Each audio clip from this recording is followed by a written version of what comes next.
తరింపచేయడానికి సాక్షాత్తు శ్రీ మహావిష్ణువే శ్రీ వెంకటేశ్వరుడుగా తిరుమల కొండలో స్వయంభువుగా అవతరించాడని భవిష్యోత్తర పురాణంలోని శ్రీ వెంకటాచార్యుల మహత్యం కథనం. తిరుమల వెంకటేశ్వరుడిని శ్రీనివాసుడు, బాలాజీ అని కూడా పిలుస్తారు, శ్రీవారు అని కూడా అంటారు. మొట్టమొదటగా వైఖానస అర్చకుడు శ్రీమాన్ గోపీనాథ్ దీక్షితుల వారు శ్రీవారి మూర్తిని స్వామి పుష్కరిణి చెంత చింత చెట్టు కింద చీమల పుట్టలో కనుగొని శ్రీవారి మూర్తిని ప్రస్తుతమున్న ప్రదేశంలో ప్రతిష్ఠించి అర్చించినట్లు పురాణాలు వివరిస్తున్నాయి. అప్పటి నుండి శ్రీ గోపీనాథ దీక్షితుల యొక్క వంశీయులే పరంపరంగా స్వామివారి పూజ కైంకర్యాల నిర్వహణ చేస్తున్నారు. తిరుమల ఆలయంలోని మొదటి ప్రాకారం ఆనంద నిలయాన్ని తొండమాన్ చక్రవర్తి నిర్మించాడని ప్రతీతి. తొండమాన్ చక్రవర్తి ఆకాశరాజు సోదరుడు. దక్షిణ భారతదేశాన్ని పరిపాలించిన ప్రముఖ రాజులందరూ శ్రీ వెంకటేశ్వరుని దాసులే. వీరందరూ శ్రీవారిని దర్శించి తరించారు. 9వ శతాబ్దానికి చెందిన పల్లవులు, 10వ శతాబ్దానికి చెందిన చోళులు, పాండ్యరాజులు, 13, 14 శతాబ్దానికి చెందిన విజయనగర రాజులు శ్రీవారికి విలువైన కానుకలు సమర్పించినట్లు శిలాశాసనాలు చెబుతున్నాయి. విజయనగర రాజుల కాలంలో దేవాలయం ప్రాముఖ్యత పెరిగింది, ఆలయ విస్తరణ జరిగింది. సతీ సమేతులైన శ్రీకృష్ణ దేవరాయలు, రాజా తోడరమల్లు విగ్రహాలు ఆలయ ప్రాంగణంలో ఉన్నాయి. 1. గర్భగుడిలోని శ్రీవారి అభిషేకాలకు, పూజలకు వాడే పాలు, నెయ్యి, వెన్న, ఆకులు, పుష్పాలు ఓ రహస్య గ్రామం నుంచి వస్తాయి. ఈ గ్రామం శ్రీవారి ఆలయానికి దాదాపు 22 కిలోమీటర్ల దూరంలో ఉంది. ఇక్కడి గ్రామస్తులు చాలా సాంప్రదాయబద్ధంగా ఉంటారు. ఇక్కడి స్త్రీలు రవికలు కూడా ధరించరని చెబుతుంటారు. అయితే ఇక్కడికి సామాన్యులకు ప్రవేశం ఉండదు. కేవలం ఆ గ్రామానికి చెందిన వారు మాత్రమే ఆ గ్రామంలో అడుగు పెట్టాలి. 2. వెంకటేశ్వర స్వామి విగ్రహానికి జుట్టు ఉంటుంది. అది అసలు చిక్కుపడదని అంటారు. శ్రీవారు భూమి మీదకు వచ్చిన తర్వాత ఓ ఊహించని ప్రమాదంలో జుట్టును కోల్పోతారు. ఇది తెలిసిన నీలాదేవి అనే గాంధర్వ రాకుమారి తన శిరోజాల నుంచి కొంత భాగం ఆయనకు ఇస్తుంది. ఇందుకు ఆయన అంగీకరించి జుట్టు కోల్పోయిన ప్రాంతంలో అతికిస్తారు. అప్పటి నుంచి తిరుమల దర్శనానికి వెళ్లే భక్తులు స్వామివారికి తలనీలాలు సమర్పించడం ఆనవాయితీగా వస్తోంది. 3. బాలుడి రూపంలో ఉన్న స్వామివారిని గుణపంతో అనంతల్ వారు కొడతారు. దీంతో స్వామివారి గడ్డంపై గాయమై రక్తం వస్తుంది.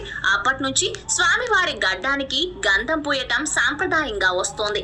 ఆ గుణపం గుడి ముందు మహాద్వారానికి కుడివైపున ఉంటుంది. 4. స్వామివారు గర్భగుడి మధ్యలో ఉన్నట్లు కనిపిస్తారు. అయితే ఆయన గర్భగుడి కుడివైపునకు ఉంటారు. 5.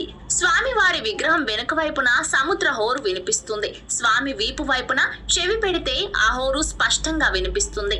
6. స్వామివారిని రోజు కింద పంచె, పైన చీరతో అలంకరిస్తారు. 7. సాధారణంగా ఆలయాల్లో దేవుడికి అలంకరించిన పూలను భక్తులకు ఇస్తుంటారు. అయితే శ్రీవారి విగ్రహానికి అలంకరించిన పూలను అస్సలు బయటకు తీసుకురారు. వాటిని స్వామివారి వెనుక వైపు విసిరేస్తారు. చిత్రం ఏమిటంటే ఆ పూలు తిరుపతికి దాదాపు 20 కిలోమీటర్ల దూరంలో ఉండే వేర్పేడులో తేలుతాయి. స్వామి విగ్రహం వెనుక ఉండే జలపాతం ద్వారా అవి అక్కడికి చేరుతాయని చెబుతుంటారు. 8. స్వామివారి విగ్రహం వెనుక భాగం ఎప్పుడూ చెమ్మగా ఉంటుంది. ఎన్నిసార్లు తుడిచినా తడిగానే ఉంటుంది. 9. వెంకటేశ్వర స్వామి గుండె మీద లక్ష్మీదేవి ఉంటుంది. నిజరూప దర్శనం సమయంలో స్వామివారికి అలంకరించే చందనాన్ని తొలగించేటప్పుడు లక్ష్మీదేవి రూపం అచ్చులా వస్తుంది. 10. ఆలయంలో స్వామివారి విగ్రహం వద్ద దీపాలు ఏ రోజు కొండెక్కవు, నిత్యం వెలుగుతూనే ఉంటాయి. అవి కొన్ని వేల సంవత్సరాల నుంచి వెలుగుతున్నాయంటే నిజంగా ఆశ్చర్యకరమే. 11. 19వ శతాబ్దంలో స్వామివారు ఆలయం వద్ద ప్రత్యక్షమైనట్లు చెబుతుంటారు. ఆ ప్రాంతాన్ని పరిపాలిస్తున్న ఓ రాజు గుడి వద్ద తప్పు చేసినందుకు వాళ్ళను ఉరితీసి ఆలయ గోడలకు వేలాడదీశారని, దీంతో ఆ ఆలయాన్ని 12 ఏళ్ల పాటు మూసివేశారు. ఆ సమయంలోనే స్వామివారు ప్రత్యక్షమైనట్లు స్థానికులు చెబుతారు. 12. సాధారణంగా పచ్చ కర్పూరానికి ఎలాంటి రాతి విగ్రహమైన బీటలు వారుతుంది. అయితే శ్రీవారికి నిత్యం కర్పూరం రాస్తున్నా చెక్కు చెదరకపోవడం విశేషం. అలాగే ఈ విగ్రహం దాదాపు 110 డిగ్రీల ఫారెన్ హీట్ ఉంటుందట. అయితే ఆలయం సముద్రం మట్టానికి 3000 అడుగుల ఎత్తులో ఉండటం వల్ల ఆ ప్రభావం కనిపించడం లేదు. ప్రతి గురువారం విగ్రహానికి నిర్వహించే పవిత్ర స్నానం సందర్భంగా ఆభరణాలు తొలగిస్తారు. ఈ సందర్భంగా గర్భగుడిలో తీవ్ర ఉక్కపోత ఉంటుంది.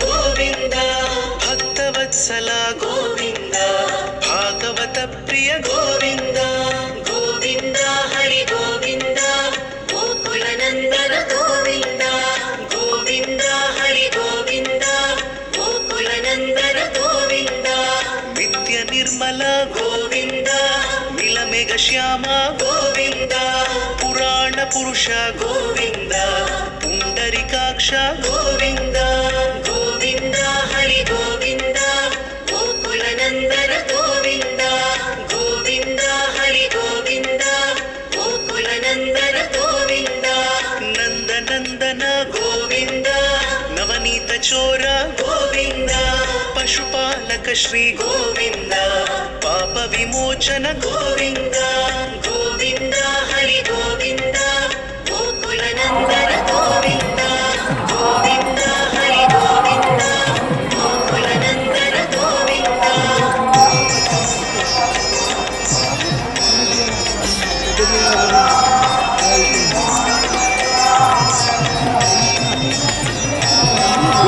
ದುಷ್ಟ ಸಂಹಾರ ಗೋವಿಂದ ದುರಿತ ನಿವಾರಣ ಗೋವಿಂದ ಶಿಷ್ಟ ಪರಿಪಾಲಕ ಗೋವಿಂದ ಕಷ್ಟ ನಿವಾರಣ ಗೋವಿಂದ ಗೋವಿಂದ ಹರಿ ಗೋವಿಂದ ಗೋಕುಲನಂದನ ಗೋವಿಂದ ಗೋವಿಂದ ಹರಿ ಗೋವಿಂದ ಗೋಕುಲನಂದನ ಗೋವಿಂದ ವಜ್ರಮುಕುಟಧರ ಗೋವಿಂದ ವರಾಹಮೂರ್ತಿ ಗೋವಿಂದ ಗೋಪಿಜನಲೋಲ ಗೋವಿಂದ ಗೋವರ್ಧನೋದ್ಧಾರ ಗೋವಿಂದ ಗೋವಿಂದ ಹರಿ ಗೋವಿಂದ ಗೋಕುಲನಂದನ ಗೋವಿಂದ ಗೋವಿಂದ ಹರಿ ಗೋವಿಂದ ಗೋಕುಲನಂದನ ಗೋವಿಂದ ದಶರಥನಂದನ ಗೋವಿಂದ ದಶಮುಖಮರ್ದನ ಗೋವಿಂದ ಪಕ್ಷಿವಾಹನ ಗೋವಿಂದ ಪಾಂಡವ ಪ್ರಿಯ ಗೋವಿಂದ ಗೋವಿಂದ ಹರಿ ಗೋವಿಂದ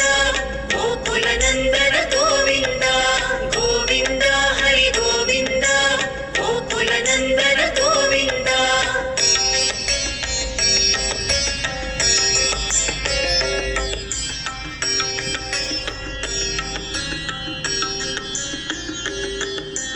ಮತ್ಸ್ಯಕೂರ್ಮ ಗೋವಿಂದ ಮಧುಸೂದನ ಹರಿ ಗೋವಿಂದ ವರಾಹ ನೃಸಿಂಹ ಗೋವಿಂದ ವಾಮನ ಭೃಗುರಾಮ ಗೋವಿಂದ ಗೋವಿಂದ ಹರಿ ಗೋವಿಂದ ಗೋಕುಲನಂದನ ಗೋವಿಂದ ಗೋವಿಂದ ಹರಿ ಗೋವಿಂದ ಗೋಕುಲನಂದನ ಗೋವಿಂದ ಬಲರಾಮಾನುಜ ಗೋವಿಂದ ಬೌದ್ಧ ಕಲ್ಕಿಧರ ಗೋವಿಂದ ವೇಣುಗಾನ ಪ್ರಿಯ ಗೋವಿಂದ ವೆಂಕಟರಮಣ ಗೋವಿಂದ